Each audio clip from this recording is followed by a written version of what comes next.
Well, good evening, ladies and gentlemen. Welcome to Don Odell's Legends. My name is Art Tipaldi. I'm the editor and co-founder of Blues Music Magazine. We publish 4 times a year, and we are available in Barnes & Noble. You can go to our website at bluesmusicstore.com, and there you can read all previous 41 issues for free. And you can check out the Blues Music Store, where we sell CDs of many of the artists who we feature in the magazines, including tonight's guest, one of the real special voices out there in the blues, and that's Billy Price. Billy, welcome. Great to see you again, Art. Good to see you too, man. Good to see you. Now, Billy, you are, as we were just talking, you are one of the main voices in something. The blues has these little generic little categories. You know, we have rock blues rock, and we have contemporary blues, and we have acoustic blues. But you are one of the great voices in what's called soul blues. Well, thank you. Yeah, you know, and I have always done some blues songs, but I think of myself more as a soul singer than a blues singer. Okay. Where did the love of music start with you? Really just on the radio. I grew up during the heyday of right when rhythm and blues was starting to morph into soul music. Okay. You know, where Sam Cooke and Ray Charles kind of added gospel music sounds to the rhythm and blues, and I just fell in love with it. I was a fanatic for music. I still am.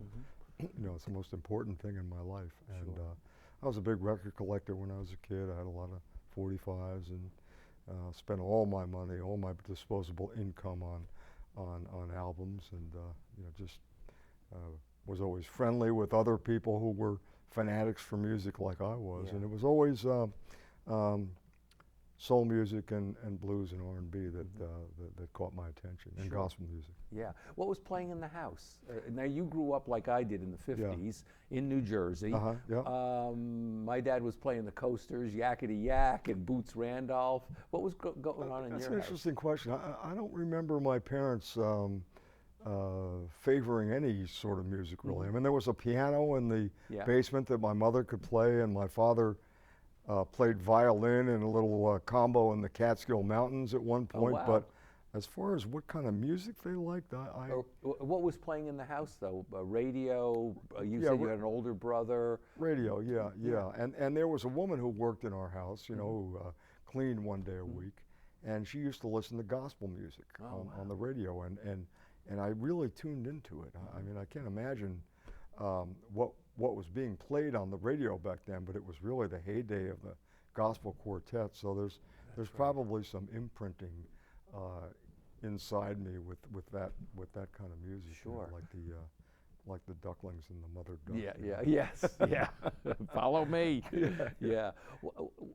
As you look back, what was it about soul music at that early age, in the late 50s, early 60s, that spoke to you, while the rest of the world was chasing Elvis and the Beach Boys and bands like that? Sure. Well, you know, I loved Elvis, and I played guitar at one time a little bit, and I used to sing Elvis Presley songs. But you know, by the time the Rolling Stones and the Beatles and the Kinks and everything came around, I was already fully bought into soul music, and that was, as I say, the heyday of Otis Redding and Sam and Dave and Southern soul music and Stax Volt.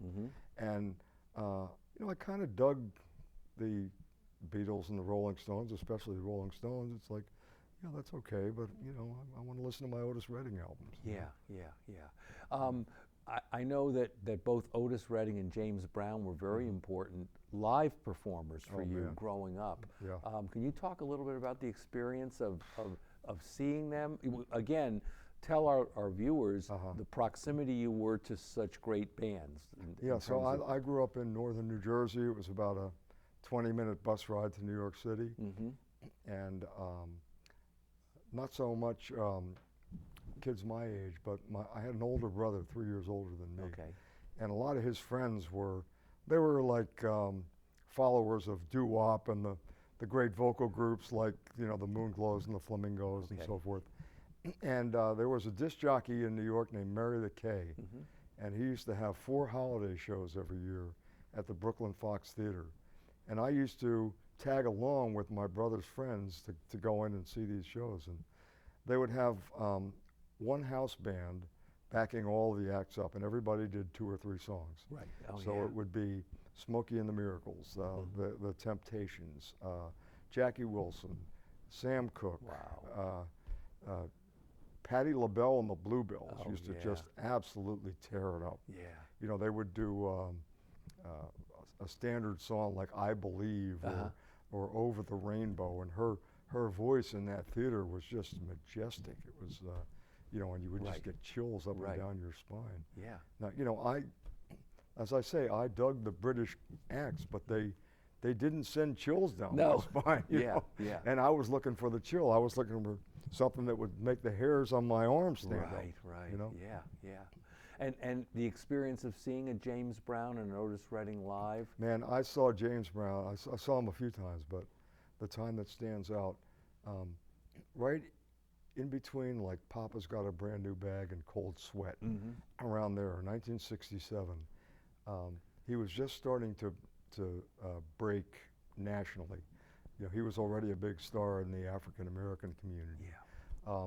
But he had this almost a coming out concert at Madison Square Garden in New York. And I'm telling you, I've seen, you know, World Series games, and I've seen playoff games and great football games.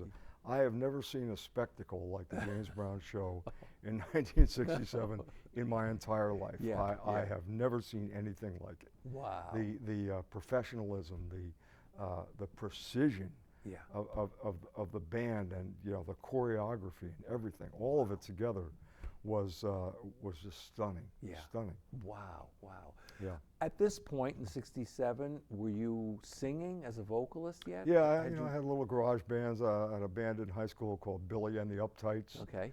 And you know, we were popular because we were, compared to other garage bands, we were probably pretty good. Yeah. Which is not to say good, but you know, comparatively speaking. And I was this you know, little like James Brown, Otis Redding imitator. Okay. That's basically what I did. Right. There was an album that was real popular back then, James Brown Live at the Apollo. That was Volume 1, and there was like a 10 or 15 minute song that ended on side 1 and began again on side 2. It was called "Lost Someone," and you know, there's all this interaction between James and the audience at the Apollo. And I used to do that with my little band, verbatim. Oh, wow. You know, every every improvisation that James Brown did, I did. And I can't, you know, to this day, I can't imagine how people received that. You know, but I did it anyway because I just wanted that to come through through my voice. You know? And that's pretty cool, because for that audience, they'd never seen that or heard the James Brown version of it. I mean, most I guess likely. some have. And so some you were doing something that was pretty different and unique to them. Well, that's true. Yeah. I remember back in those days, 65, 66, 67, same place as you.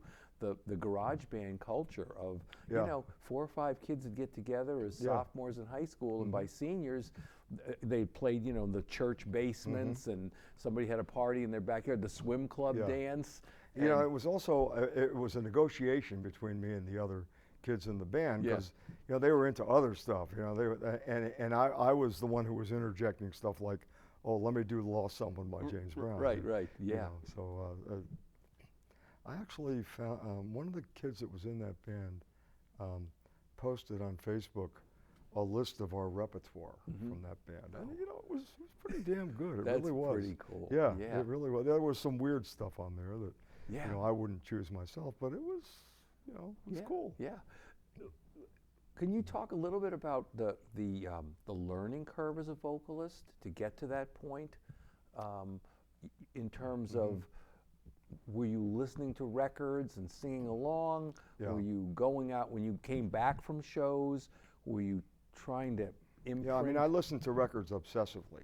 And you know, I think for a long time, probably too long a time, I was content to just imitate what I was hearing. Okay. And you know, and then it dawned on me, maybe 15 or 20 years after it should have. Yeah. Oh, the world doesn't need to hear Billy Price singing an O.V. Wright song. Right. They can hear O.V. Wright singing an O.V. Wright song. Yeah. Yeah. But in some ways, I didn't care because I got such a charge out of doing that. You know? Yeah. And there's also, as you're growing up, you're learning how to sing, you're learning how to express yourself, you know, through your voice. There's also all these different, just like with the blues, you know, there's a Delta style, there's Chicago blues, there's West Coast, Texas.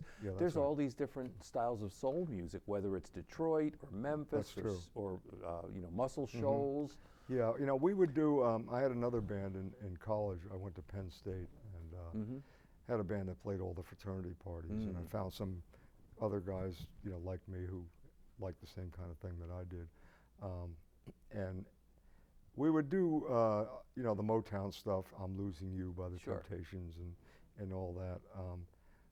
And I loved it back then, but it's funny and it was unexpected to me the way that kind of stuff in my mind has fallen away. I mean, I like it and I respect it, but it doesn't have the depth of Southern soul music of the, you know, Otis Redding, James Carr, O.V. Wright variety. That's right. Because, I mean, there were elements of gospel music in it, but the elements weren't as upfront. That's right. And what I was really looking for was that gospel soul, that deep gospel soul feel. Yeah. Would I be correct in saying that where much of the blues we hear today, and going back even the last couple of decades, is very guitar forward? Yeah. That soul blues is more voice forward? Yeah, you know, they talk about sometimes the Texas, Kansas City style and the Chicago, Mississippi style. And I love the Chicago, Mississippi style, but that tends to be more guitar oriented. Okay. Whereas the Texas, Kansas City style is more keyboards and horns. Right. You know, and my favorite, who I latched on to when I was in high school, is Bobby Blue Bland. Oh yeah. And you know, and Bobby, and just like what I was saying before about James Brown, the musical sophistication of those records on Duke were stunning. Yeah. You know, he had this great band leader, Joe Scott, who was his arranger, and I used to ride in the car. I had this great sax player in one of my bands who was a jazz guy all the way. You know, loved Coltrane and Lester Young and all those guys, and wasn't that familiar with R&B. And I used to play him the Bobby Bland tracks, the big band Bobby Bland tracks, and he loved them for the sophistication of the arrangements and stuff. Right. But he said, it's the weirdest thing. The arrangements are so sophisticated, but like half the guys are playing out of tune. You know, it's like it wasn't computing right. You know? Yeah. Now, to pick all that stuff up, did you have a musical education in terms of arrangement, or is it all just picked up organically? You know, I wasn't the kind of kid who joined the choir or you know, sang in musical comedy or you know, Broadway musical type of things. At the high school level, I didn't play in the band or Did you take anything. Courses in music? No, music I never theory did. or No. Very interesting. All by ear. Yeah. Well, I think our listeners would be very thrilled to hear that you spent 3 years with Roy Buchanan as his vocalist. Can you talk a little bit about how you got that gig? Sure. So there was a guy who grew up in Pittsburgh, and he was going to school down in the Washington, D.C. area at American University. And that was a time when there was a lot of buzz about Roy. He was playing this like kind of residency in this little place called the Crossroads, this little country bar, and people used to travel to go see Roy at the Crossroads, and he would do all the stuff that he did. He was a magician on the guitar. And this guy from Pittsburgh started going down there, and he got to know Roy, and I don't know how he did it, but somehow he convinced Roy to let him manage him. So Roy had done 2 albums for Polydor Records, and he was about to do his 3rd album. And this guy, when he would come home, he would hear me and my band in Pittsburgh, the Rhythm Kings. And the Rhythm Kings, I would compare them to Room Full of Blues of that era. You know, we were doing a lot of jump blues and swing, but also a lot of soul music. Yeah. And you know, this guy Jay liked the way I sang, and he was looking for something to elevate Buchanan commercially, and he thought the combination of me with Buchanan might be something. Okay. So they brought me in to do this studio album that was called "That's What I'm Here For." Right. And this guy Jay Rich was the producer of that album. And actually, I played last night at Jimmy's Jazz and Blues Club, and our bass player from that era with Buchanan was there. Oh, really? Yeah, oh, yeah, wow. a guy named John Harrison. Yeah, So yeah. he was there last night. Right. But, you know, it was a very strange my Pairing? first experience recording, and I didn't know what any of this was about. You know, I was 22, 23 years old, and you know, the way we quote wrote songs was like Roy would start playing a riff with the band, and he'd look at me and wait for me to sing. Oh, we need lyrics and a title. Okay. Yeah. So you know, that's kind of the way we put these things together. Roy was he was a journeyman guitar player. He played in a million different contexts, and now he was suddenly a star, and he had no idea how to deal with that. Yeah, you know, and the challenges to be a vocalist in a band that was so guitar heavy, what were some of the challenges? Well, sure. I mean, I was very aware that I was just the vehicle to get to the guitar solo, you know? You know, and I would sing one or two verses, and sometimes I thought, well, the audience doesn't really want to be distracted by too much greatness from the singer, you know? And I did the best I could, and sometimes I would do two verses, and Roy would play for like 25 minutes, and whether I was coming in again for the third verse or not, you know, it just depended. Yeah. Right. It was very strange, but you know, a lot of fun. Yeah. I played great, amazing gigs. Cool. And, cool. Yeah, I had a real good time and a real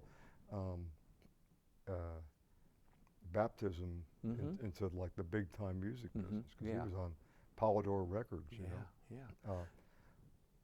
The music industry was awash in money back then. That's right. Right. So we were in New York at the record plant recording that album for 2 or 3 weeks, and I'm telling you, Art, there was nothing I could do that if I didn't get a receipt, I couldn't get reimbursed by the record company. Wow. Yeah. You know, I went to Max's Kansas City one night to hear Room Full of Blues opening for Bobby Blue Bland. Oh yeah. And I think I bought drinks for everybody in the bar. And then you know? you got the tab. Here's the receipt. Yeah. Wow.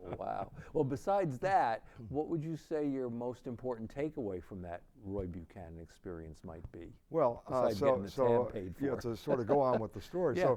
So the album comes out, the studio album, and everybody was all charged up about it, and a couple of good reviews come out. Yeah. Then Rolling Stone comes out, and they hated the album. Oh no! And blamed it all basically on me. Oh my God! So this was, you know, for a kid that age with like stars in his eyes, it was devastating. Oh you know? my gosh! And I give Roy and Jay a lot of credit to this day.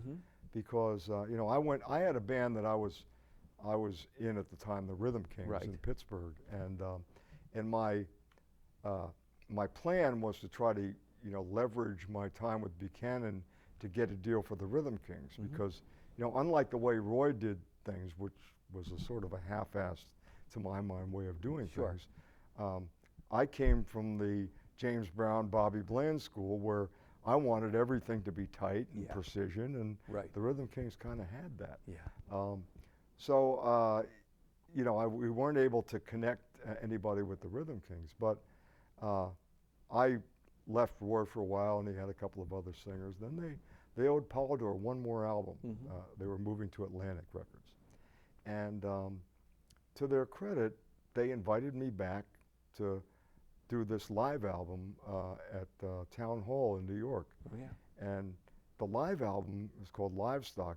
That's the one that really launched my career. Really? You know, and they easily could have said, well, you know, Rolling Stones slammed Billy, and you know, but they believed in how me, nice. and I'm very grateful to this day. How nice. Yeah.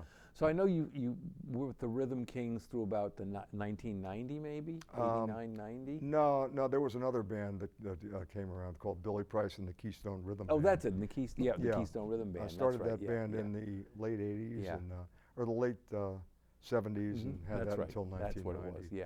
And we recorded 4 albums. Right. Yeah. So between 1990 and let's say 2015, what was Billy Price doing? Well, I had a full-time job. I was working in the communication field at a research institute at Carnegie Mellon University. Oh, wow, cool. And I did a lot of things. I was a PR director and managed the communications team, and I was a tech writer, tech editor, and worked on the blog and worked on conferences, all kinds of stuff like that. Still singing though. But still singing, yeah. And some of the most interesting recordings I made were during those years where I was, I did a number of different projects. Yeah. So one of them, I did an album with Jerry Williams Jr., known as Swamp Dog. Oh yeah, Swamp Dog? I just got his what's it called? Black. Oh, I love that album. Blackgrass. Blackgrass. Yeah, Yes. I just got it a couple of weeks ago. My favorite album. Yeah, that is very good. Yeah, I love it. Yeah. But yeah, I did an album with Swamp, and I had a band called the Billy Price Band. And of course, I still do, and that's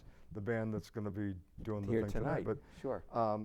I've had that band for over 20 years now at this point. Right. And we did a couple of live albums and some studio albums, and Nice. did another really good album back in the late 80s called the Soul Collection that I'm very proud of. Yeah.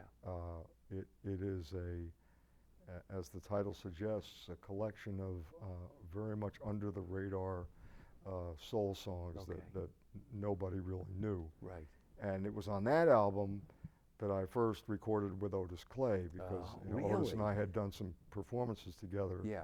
And he agreed to do a cameo on a couple of songs on that album. And that working with Otis turned into the Blues Music Awards Soul Blues Album of the Year 2016. This Time for Real, it's called. Yeah. So was there was a big time gap between those? No, not really. I mean, we would perform together all the time. Okay. And sometimes in Chicago and sometimes in Pittsburgh and Washington, D.C. We probably did that 10 or 15 times. Yeah. So we were friends. Yeah. And he came off one of the blues cruises. Oh yeah. And he called me and he said, a couple of people said to me that we should do a full-length album. Should we do that? Oh, how nice. Said, yeah. I mean, Yeah. at the time I was talking to Duke Robillard about Okay. producing me and my band, and I called Duke and I said, what do you think about producing me and Otis Clay? Yeah, how fast did he answer that what question? do you think Duke said? Yeah. So, Wow. And since then you've had, what, 3 or 4 different albums? Reckoning? I did Reckoning and Dog Eat Dog with Kid Anderson out in San Jose at Greaseland. Right, and your current one? And my current one is Person of Interest that I did with Tony Bronigal. That's right, on Little Village. Little Village Records, and recorded that in Studio City, California. Right. Cool. Yeah. Well, as you look now at where we are today, what are some of the challenges for a soul blues singer out there today? Well, I am very, very proud of my band, and I am well aware of how good they are. Yeah. I mean, they're the perfect backup band for me, and I would like to be playing more blues festivals.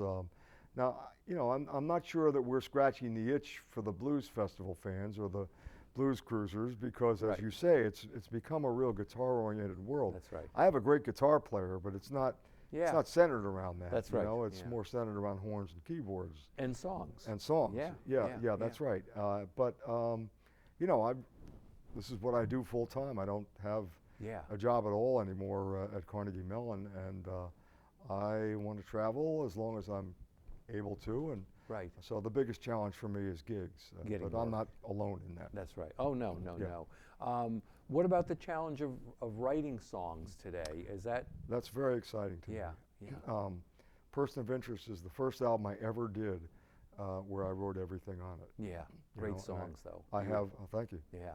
I have a few people I collaborate with, mostly my keyboard player in my band, Jim Britton. Yeah. but also I write with a wonderful guitar player from France named Fred Chapelier, who's a kind of a Buchanan acolyte. Okay. You know? Yeah. And I also write with John Tiven.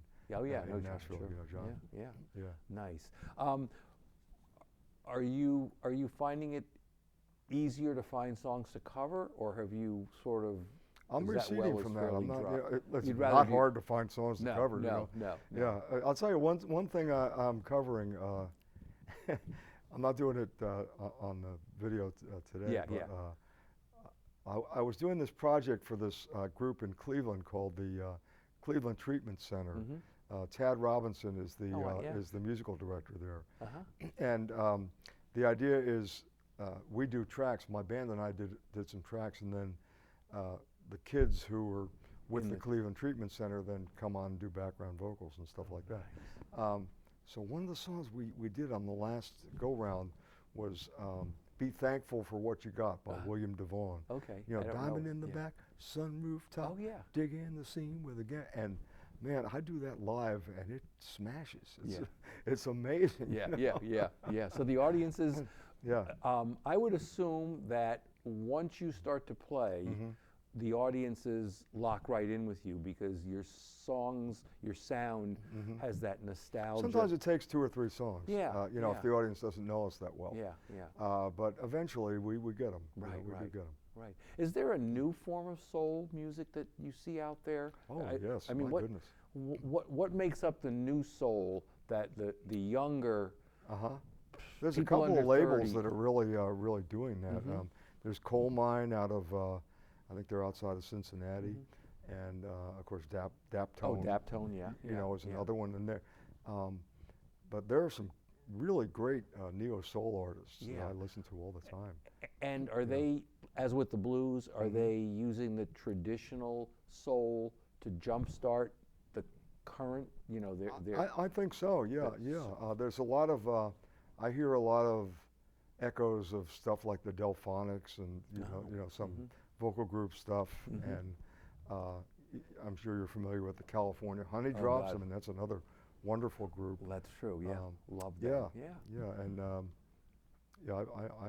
that's sort of my favorite stuff. I guess you can call it neo soul or something like that. Yeah. You know, because you hear when you listen to the pop culture TV, you hear, oh, we have this great R&B singer now. This is the hottest new R&B singer we've got. And my wife and I look at each other and go, this doesn't sound like R&B to me. It's, it's sort of misnamed. But good. Well, Billy, thank you so much for your time. Well, thanks. I enjoyed the conversation. Good to share this. And once again, ladies and gentlemen, this is Billy Price. He'll be performing tonight here at Don Odell's Legends, and that show will be also up there on YouTube as soon as it's been edited. So thank you, everybody, and thank you, Billy. Thank you. Right on, man.